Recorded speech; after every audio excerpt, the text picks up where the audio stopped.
Joining us now is Annabel Cohen from Annabel Cohen Cooks Detroit. You're also a food and lifestyle writer, a cooking instructor.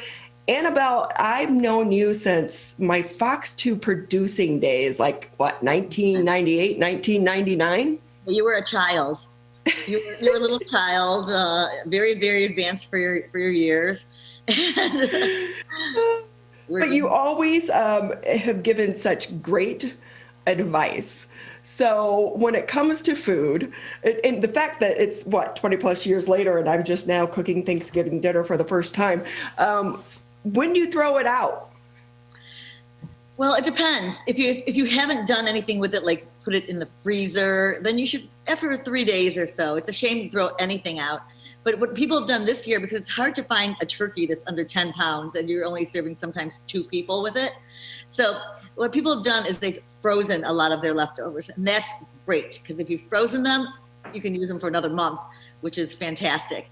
If they're still sitting in your fridge, it depends. Cranberry sauce is good for, probably 6 weeks in your fridge if it's full of sugar and natural preservatives like that. But the problem with leftovers after a few days, you don't want them.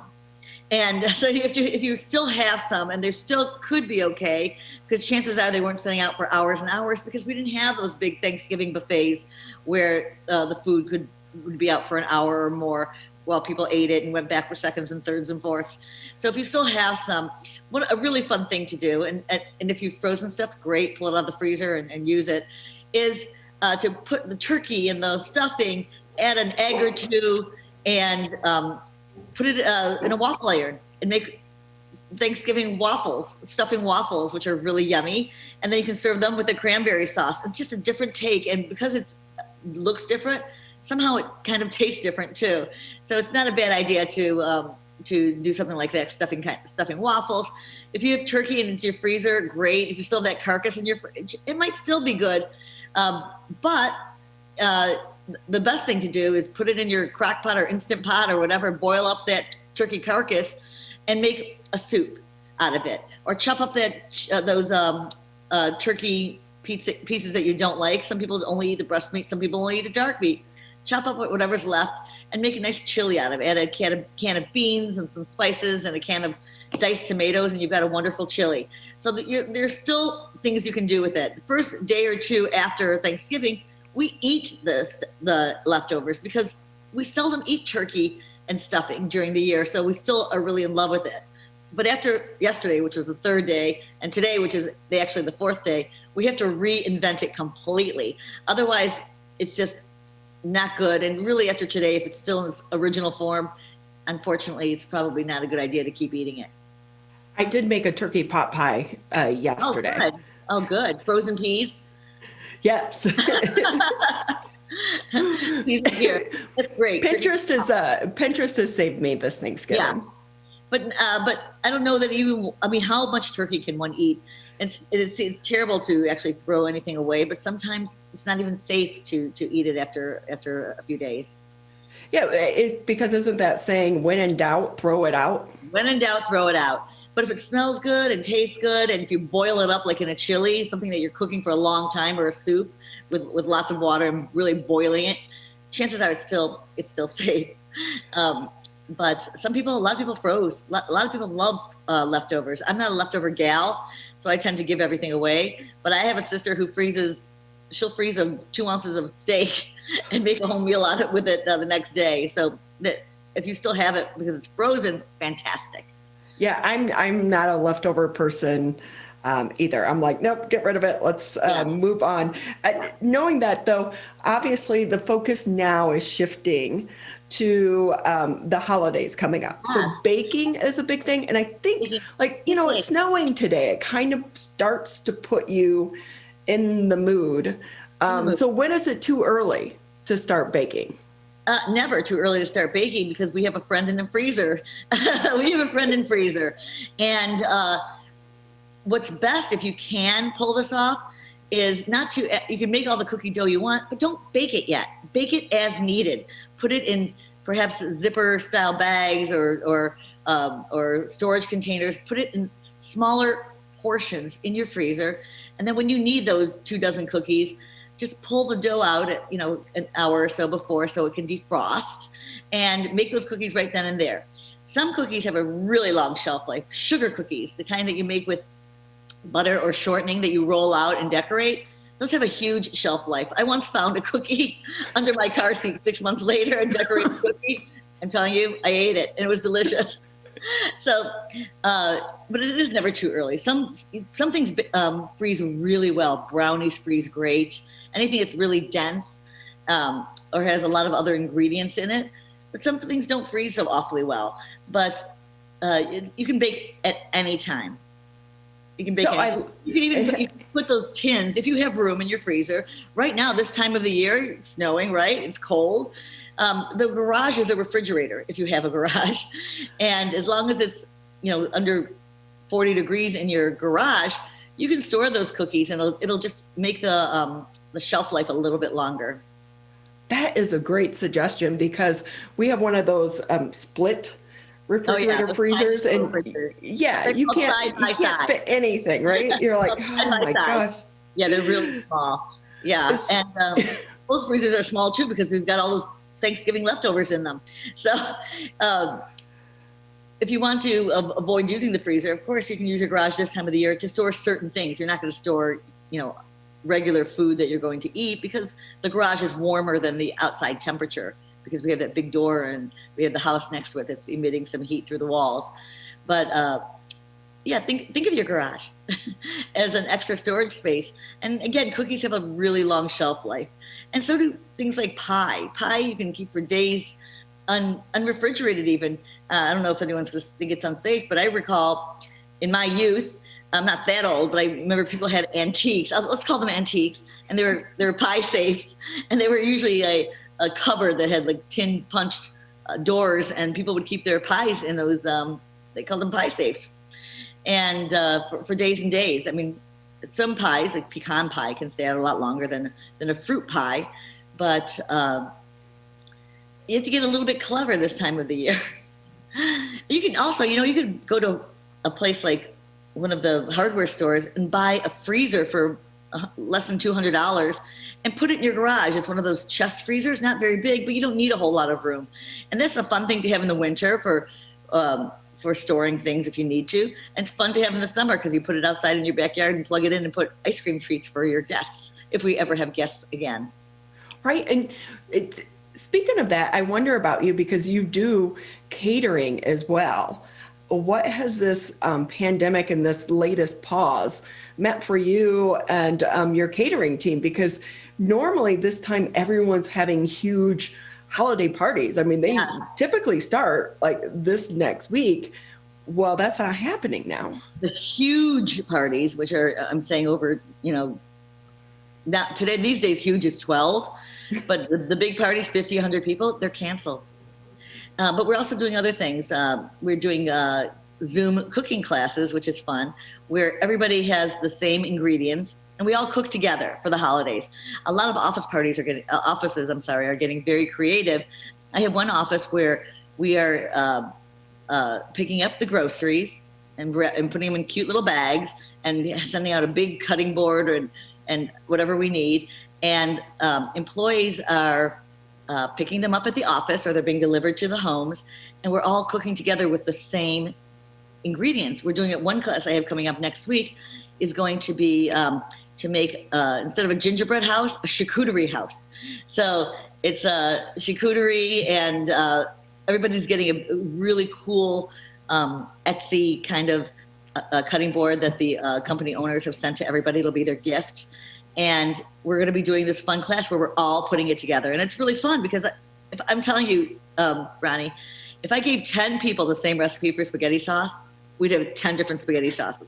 Everybody has their own take. And that's what's really, really fun about cooking it yourself, is that some people don't like certain ingredients. They can leave them out. They can add in the ingredients they want. There's all kinds of things that they can do. So people are getting sort of creative.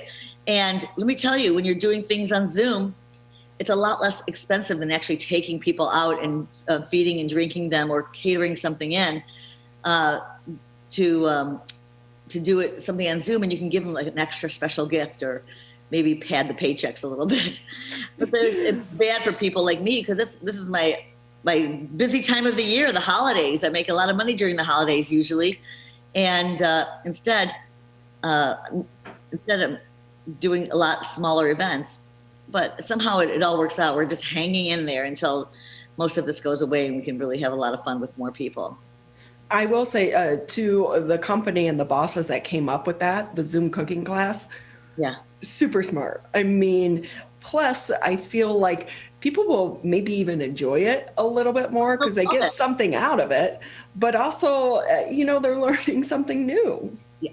A lot of people love the holiday party, but a lot of people would rather not go, but feel like they have to go.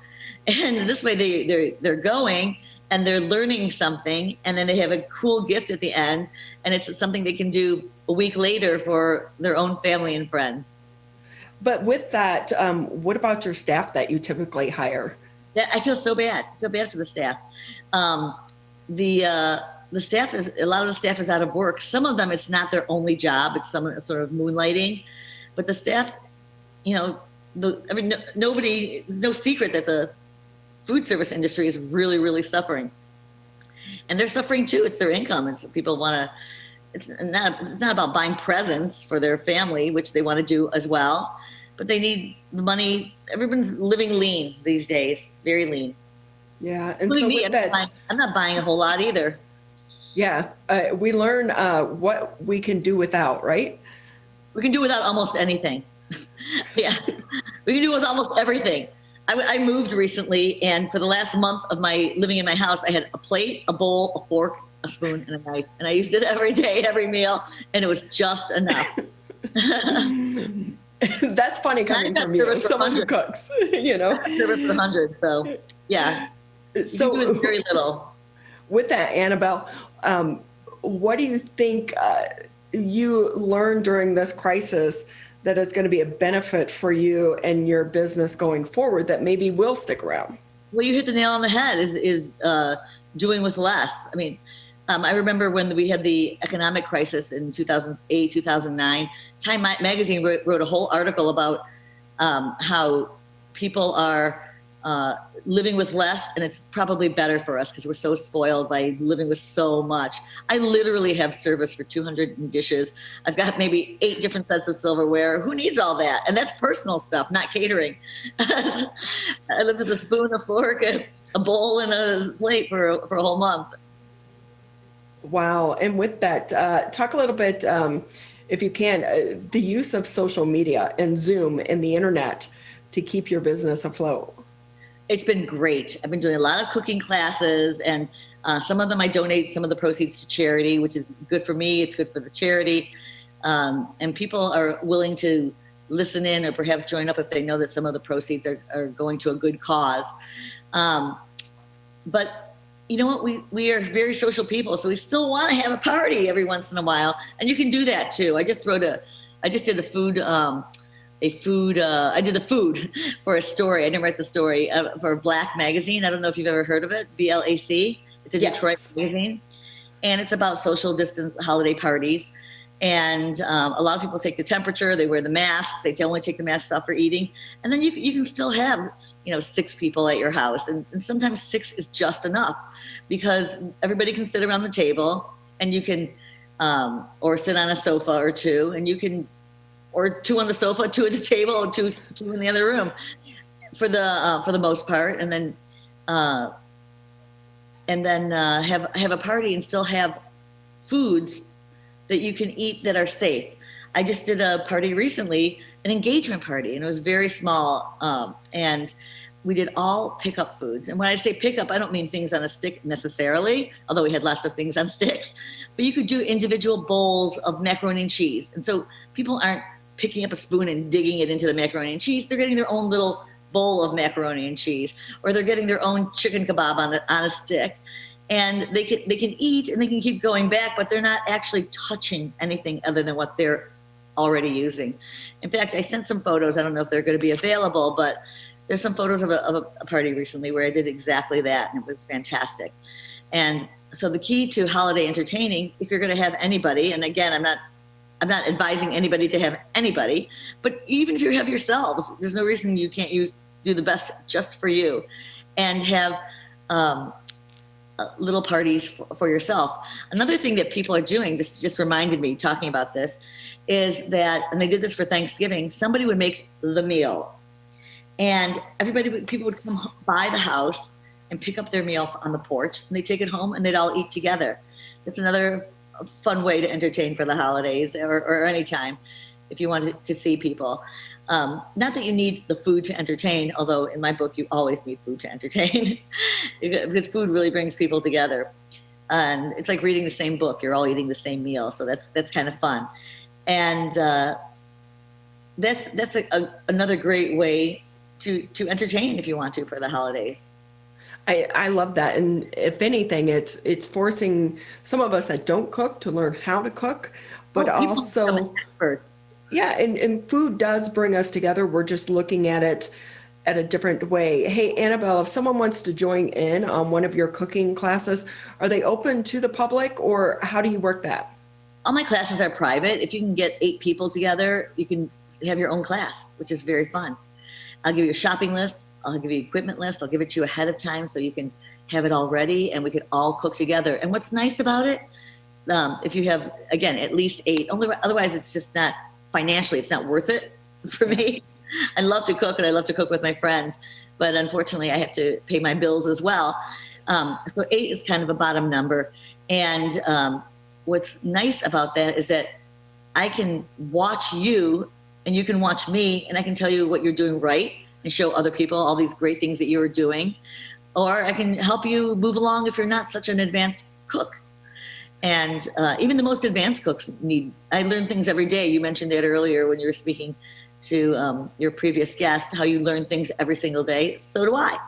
And I like to pass those on to people. And sometimes when you see a recipe, I'm doing actually 2 classes this week. When you see a recipe, a lot of times I think I can give you all the information, but maybe not all the information that you necessarily need. Maybe a better way to peel a potato, or an easier way to cut garlic, or ways of measuring food without using a measuring cup. That's always really fun as well. For example, my hand, I'm not a tall person, but my hand looks huge here. Look how big my hand looks. But I know that my hand can hold a half a cup of almost anything. Rice, vegetables, onions, anything. My hand, so I know that's my measure. I measured my hand. You're a tall girl, Ronnie. I bet you have a bigger hand than I do. I always joke that I'm 5'2" both ways. You can grab a handful of any sort of a vegetable or rice, I need it, and I know that that's a half a cup approximately, and I can add it to whatever I'm cooking. Now, when you bake, you have to be much more precise because there's all kinds of chemical reactions, and you can't put a half a cup of baking soda in anything, but you can when you're cooking, which is much less precise, then you can measure in different ways like that. That's one tip that I can give to people. Take a handful of something, put it in a measuring cup, and you'll know how big your hand is, how much your hand will hold. Well, that's a good tip to leave on. Annabel Cohen with us here on the Oakland County Megacast. She's the owner of Annabel Cohen Cooks Detroit. You're also a food and lifestyle writer and cooking instructor. You pretty much do it all in the world of cooking, and it's always great having you on with us. And Annabel, we wish you and your team the best of luck in so managing this pandemic, and we hope you get through it. Thank you very, very much.